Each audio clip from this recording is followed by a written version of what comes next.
శ్రీమాత్రే నమః. నా పేరు సీతా మహాలక్ష్మి.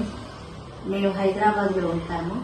విజయవాడలో ఉన్న రాణి మేడం గారి దగ్గర నేను చండీ సప్తసతి నేర్చుకున్నాను 2 నెలల్లో. నాకు 72 సంవత్సరాలు. నాకు ఎలా చదువుతానా, నాకు చేత కాదు, ఆరోగ్యం కూడా, నాకు షుగరు ఇవన్నీ ఉన్నాయి. గురువు గారు మీరు చదువుతారు, పర్వాలేదు, మీకు వస్తుందని నన్ను చదివించారు. ఈ చండీ సప్తసతిలో నేను ఇప్పుడు కీలకం చదువుతాను. ఓం నమశ్చండికాయై.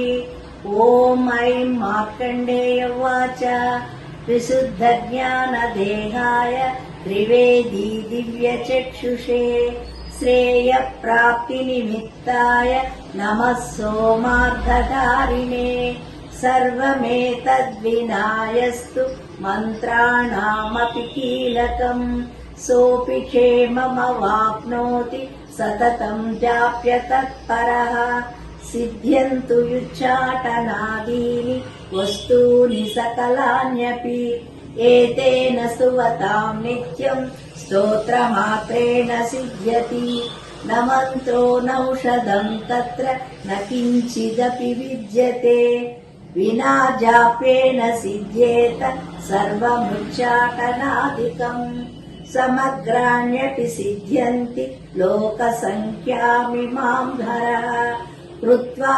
నిమంత్రయామాస సర్వమేవమిదం శుభం స్తోత్రం వై చండికాయాస్తు తచ్చ గుహ్యం చకారస సమాప్తిర్న చ పుణ్యస్య కామ్యధావన్నియంత్రణా సోపి క్షేమమవాప్నోతి సర్వమేవ న సంశయః కృష్ణాయాం వా చతుర్దశ్యాం అష్టమ్యాం వా సమాహితః దదాతి ప్రతిగృహ్ణాతి నాన్యదైషా ప్రసీదతి ఇద్దం రూపేణ కీలేన మహాదేవేన కీలితం యో నిష్కీలాం విధాయైన నిత్యం జపతి సుస్ఫటం ససిద్ధః సగణః సోపి గంధర్వో జాయతే వనే న చైవాప్యగతస్తస్య భయం క్వాపి న జాయతే నాపమృత్యువశవ్యాతి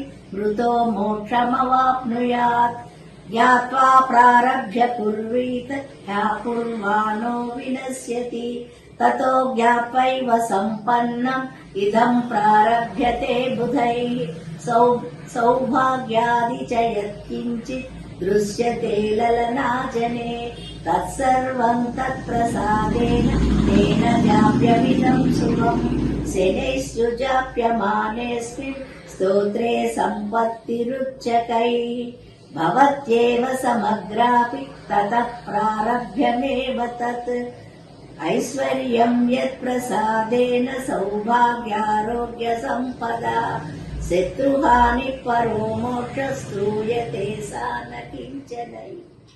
ఇది శ్రీ భగవత్యాః కీలక స్తోత్రం సంపూర్ణం.